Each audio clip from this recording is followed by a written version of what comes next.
topic of my speech is discipline and important. Discipline key to success. It is a vital part of our lives. Discipline means following rules and regulations.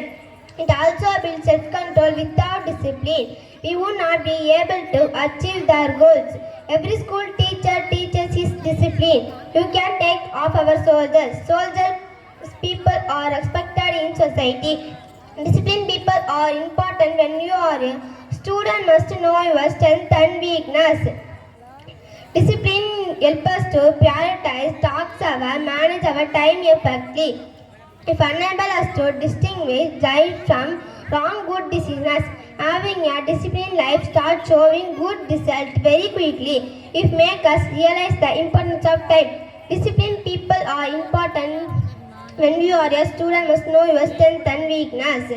Following proper rules and proper regulation, success will bring success.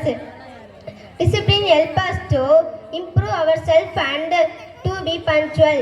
Usually discipline you starting developing around young age. Disciplined people are respected in society. A famous quote about great thing.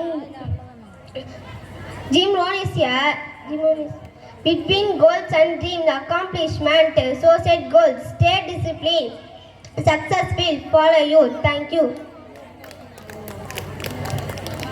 அழியா ஒழுக்கம் அமைந்திருந்தால் அவரை உலகமே தொழுதிடுமே என்று கூறிய மாணவனுக்கு நன்றி. காற்றோசை கேட்டு இலை நடனம் ஆடுது, கடலோசை கேட்டு அந்த அலை நடனம் ஆடுது, மலையோசை கேட்டு மயில் நடனம் ஆடுது. பார்க்கும் இரு விழி அதிலே கருவிழி